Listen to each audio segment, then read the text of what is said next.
അപ്പോൾ ഞാൻ അവിടെ നിന്നിട്ട് മാതാവിനെ എനിക്ക് കാണാൻ പറ്റുന്നില്ല. അപ്പോൾ എന്തോ പെട്ടെന്ന് എൻ്റെ മനസ്സിലേക്ക് മാതാവിൻ്റെ രൂപം വന്നിട്ട് എന്നോട് എന്തോ പറയുന്ന പോലെ എനിക്ക് തോന്നി. അപ്പോൾ ഞാൻ അത് കഴിഞ്ഞ് ഞാൻ എൻ്റെ ആ ഒരു പരീക്ഷണ കാലഘട്ടം ഞാൻ പറയാം. ഈ സെക്കൻഡ് ക്ലാസ് യാത്ര വലിയ സൂപ്പർ ഹിറ്റ് സിനിമയായി ഓടിക്കൊണ്ടിരിക്കുന്ന സമയത്ത് അത് കഴിഞ്ഞ് ഇമ്മീഡിയറ്റ് എനിക്കൊരു വലിയൊരു പ്രോജക്റ്റ് കിട്ടി. മലയാളത്തിലെ വലിയൊരു പ്രമുഖ നടൻ്റെ ഒരു ഡേറ്റ് കിട്ടി. അതെന്നെ അതുവരെ വർഷങ്ങൾക്ക് മുമ്പ് സിനിമ ഇൻഡസ്ട്രിയിൽ നിറഞ്ഞു നിന്നിരുന്ന ഒരു നിർമ്മാതാവ് വർഷങ്ങൾക്ക് ശേഷം തിരിച്ചു വരുന്ന ഒരു സമയത്ത് എൻ്റെ കയ്യിലൊരു കഥയുണ്ടായിരുന്നു. ആ കഥ ഞാൻ അദ്ദേഹത്തോട് പറഞ്ഞു.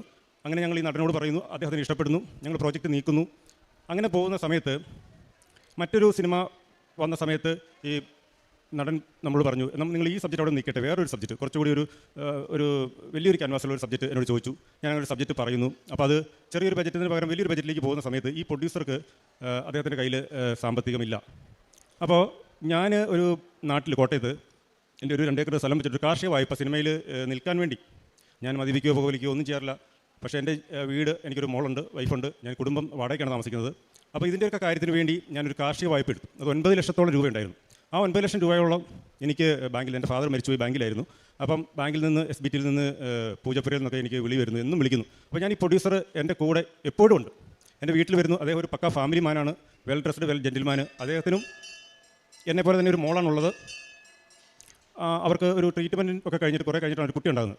അപ്പോൾ വളരെ അറ്റാച്ച്ഡ് ആയിട്ടുള്ള ഫാമിലിയാണ്. അപ്പോൾ അവർ നമ്മുടെ വീട്ടിൽ വരുന്നു. ഞാൻ അദ്ദേഹത്തെ പൂർണ്ണ വിശ്വാസത്തിലെടുക്കുന്നു. അദ്ദേഹം എൻ്റെ ചേട്ടനെ പോലെ എൻ്റെ കൂടെ തന്നെ എപ്പോഴും ഉണ്ട്. അദ്ദേഹം എന്നോട് പറയുന്നു, നിൻ്റെ ലോണ് അവിടെ നിന്നൊക്കെയുള്ള പ്രഷർ കാരണം നിനക്ക് സ്ക്രിപ്റ്റ് നല്ല രീതിയിൽ എഴുതാൻ പറ്റാത്തതുകൊണ്ട് ഞാനൊരു കാര്യം ചെയ്യാം, നിന്നെ ഒന്ന് ഞാൻ സഹായിക്കാം. നമുക്ക് ഈ നടൻ ഇമ്മീഡിയറ്റ് ആയിട്ട് വലിയൊരു എമൗണ്ട് കൊടുക്കണം. അപ്പോൾ ഈ എൻ്റെ ലോണിന് ഒരു ആശ്വാസം കിട്ടും. അദ്ദേഹത്തിന് കുറച്ച് ഫണ്ട് ഒന്ന് ഈ നടന് കൊടുക്കാൻ വേണ്ടി എന്നെക്കൊണ്ട് എൻ്റെ 2 ഏക്കർ സ്ഥലം പ്രെഡ്ജ് ചെയ്യിക്കുകയാണ്. പ്രെഡ്ജ് ചെയ്യിച്ച് വലിയൊരു തുക എടുക്കുന്നു. എന്നോട് പറയുന്നു, ഈ ആർട്ടിസ്റ്റുകൾക്ക് പൈസ കൊടുത്തു, പ്രോജക്റ്റ് ഉടൻ തന്നെ ഉണ്ടാകും, 4 മാസത്തിനുള്ളിൽ പ്രോജക്റ്റ് ഉണ്ടാകും, എനിക്ക് വലിയൊരു ശമ്പളം പറയുന്നു.